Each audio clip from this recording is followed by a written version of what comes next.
You know, our God has told us what to expect in the future, never to scare us, but always to prepare us. From the endless wars and tensions between nations to the rise of global diseases and disasters, it is clear that we are living in the last days Jesus warned his disciples about in the Gospels.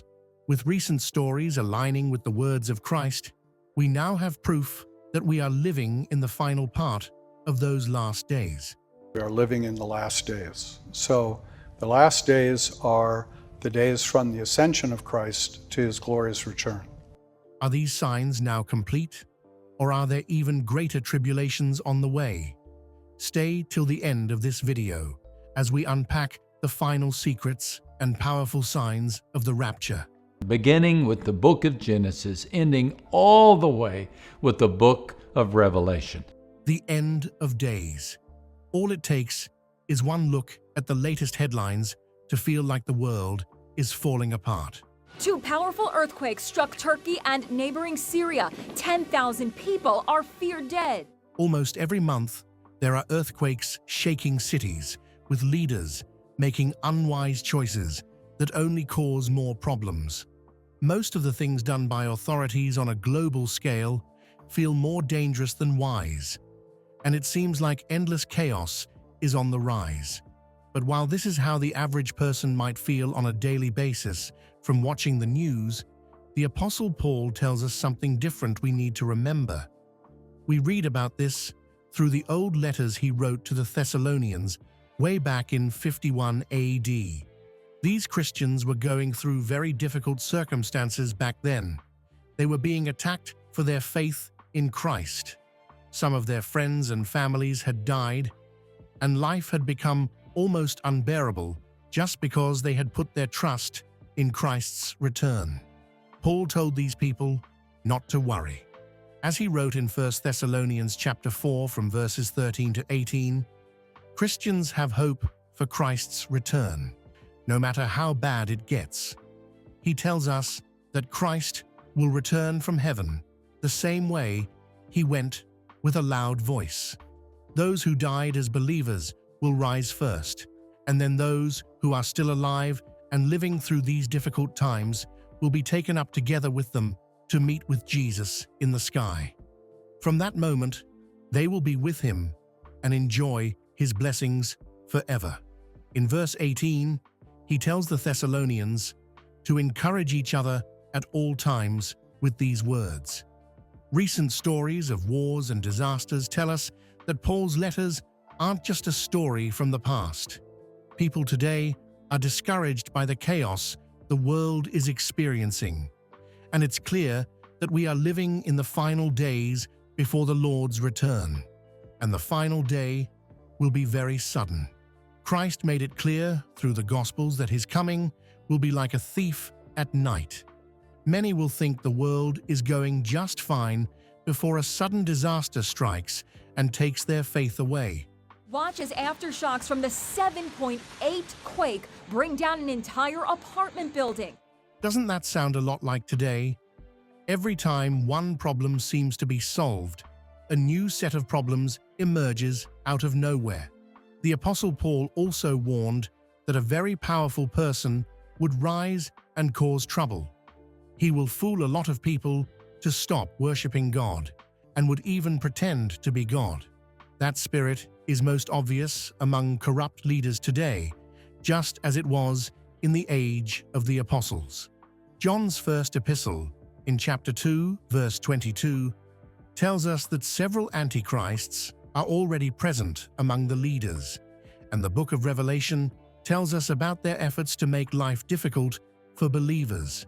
We can see it today in various nations where Christians are persecuted.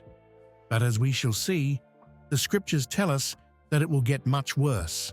The trumpets of devastation. St. John's book of Revelation, from chapters 8 to 11, shows warnings from God about what should happen before Christ returns. These aren't just strange stories from the past, as all it takes is one look at the world today to see that most of these things are just beginning. God allows these things to happen not to scare people, but to help us understand that He is in control of everything and wants everyone to turn to Him. The first trumpet brought hail and gore mixed with blood falling to the earth. The result is a devastating disaster that burned up a third of all the lands and trees like never before. In various places in the world like California, Canada, and Australia, we can see how wild flames have destroyed millions of acres. These events now happen faster and get much harder to stop each time than the last. Some cause red skies that point back to the Bible's warnings of events that are much scarier by comparison, and it doesn't stop there. The second trumpet brings catastrophes that turn the ocean into blood, that destroys life in the sea and human-made ships. We see this come to life with oil spills and sea pollution becoming more common in recent years. In December last year, we had 2 major oil spills from Russian ships that spilled almost 4,000 tons of oil into the sea and killed thousands of animals living there. One of them splitting in two. Officials say the ships were carrying more than 4,000 tons of oil each. For the past 2 years, we had a total of almost 600 oil spills from Nigeria alone, with over 19,000 barrels of oil spilling into D waters along the shores of the Niger Delta. The spills caused the waters to turn red in most of these regions, and with storms and tsunamis destroying shops in foreign coasts, the sea is suffering, just as the scriptures warned in Revelation chapter. The third trumpet brings a star called wormwood to the earth. This event is described by the Bible as so horrific that it poisons a third of all the rivers and springs and makes water unsafe to drink. All over the world, many clues are pointing to this. In many countries, people can't drink water from rivers because of poison or trash. In places like Flint, Michigan, drinking water has been found to have traces of lead in it. And of course, some people got sick from lead poisoning. In 2014, at least 7 people who drank the untreated water got sick from Legionnaire's disease, while hundreds of people struggled with the poisoning effect not long after. In other places, like Pakistan's Sindh provinces, strong floods carry waste into clean water sources, leading to different diseases like cholera and typhoid fever. The fourth trumpet brings darkness by covering the sun, the moon, and the stars.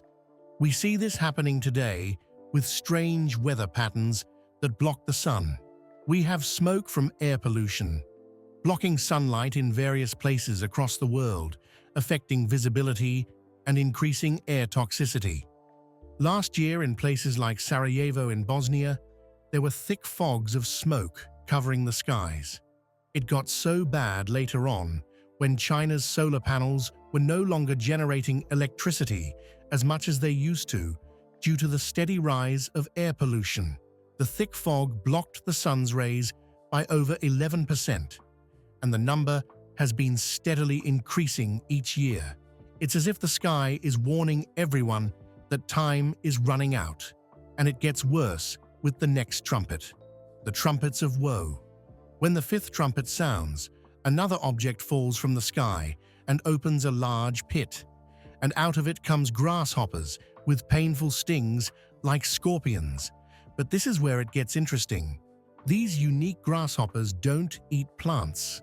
What helps them survive is causing pain for those who hate God and curse His name. These insects are assigned to keep causing pain for 5 months with their stings, and many Bible scholars interpret this to mean current-day disease, fear, and mental pain. Research shows that this is the most mentally medicated generation in history. Many young people experience loneliness and depression more than anything. Many young men and women today hate themselves, and strange illnesses and problems with prescribed drugs hurt people far longer than they ever did in medical history.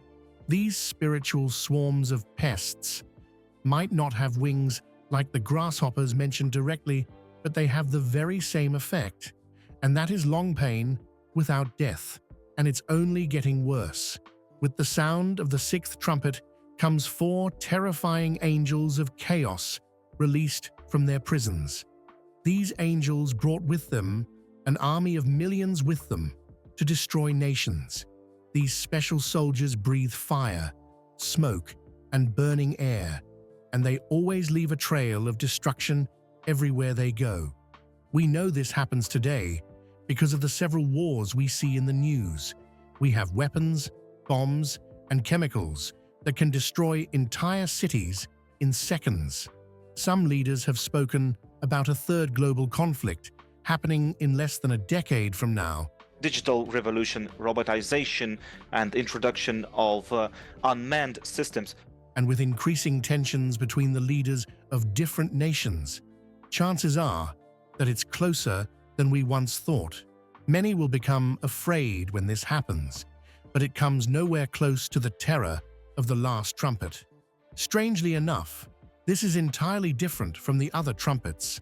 Unlike the ones before it that came with chaos and destruction like the others, the seventh trumpet announces Christ as the ruler of all the earth.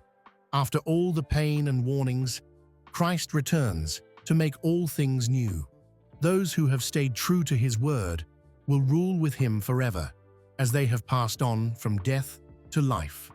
This is why, even when the world is looking grim, like it has in recent years, we can always be strong and joyful. But as frightening as these events are, the blowing of these trumpets isn't just scary fairy tales. They are written to show us that God always keeps his word, God's promises to his people. Revelation 21 and 22 show us that there are many beautiful things that God has in store for those who have endured and kept their faith. When Christ comes and makes all things new, heaven will come down and settle on the new earth. We won't need the sun by day or the moon by night. God will be our light. He will make the plants grow, and he will keep all things alive. With God being always present with his people, there will be no more death or sorrow or crying or pain. And with God's perfect glory replacing the sun, suffering will be impossible, and so would getting sick and growing old. A cure would work without entropy or corruption. Loss of energy would be impossible, and advanced technologies without pollution would flourish like never before. The tree of life will be available for everyone to eat, with fruits and leaves that can heal all pain and human grudges. It will also work as part of a supernatural ecosystem that sustains itself without ever running out of energy or getting subject to death and decay as we see it today. No longer will humans have to sweat to earn a living. Work will never feel frustrating, and every good work will be blessed with abundance. Humans will see the face of God without getting consumed by his glory, as our bodies would have changed to become more like him in many ways. We will rule and reign with Christ in a world without sin or struggle. Better yet, it will all happen in a city made of transparent gold and precious stones. The blueprint of this city is scientifically impossible. Scholars have tried to map it out with today's technologies and failed, with some of them calling it a colossal city of gold in space. And interestingly enough, no wealthy man alive today can afford its luxuries. In this city are many mansions for his people. There they shall have rest without end and peace without trouble. But it doesn't stop there. Different nations and ethnic groups will continue to exist, but they will all be united in this city and form an eternal harmony of civilizations. Every culture and tribe will contribute its wealth to the great city without unwanted competition or pride. They will be united in several ways than ever before. And finally, sin will no longer exist. We will be given new bodies that are unable to sin. There will be no more moral failures or pain. Christ will make all things new, and all he asks is for you to keep trusting him, for his coming is much closer than you realize. Christ is coming soon. Are you ready for his return? Where will you stand when he comes back? Let us know in the comments down below. If you enjoyed the video, please make sure you like, share, and subscribe. Also, click on the next video shown on your screen. You will enjoy it.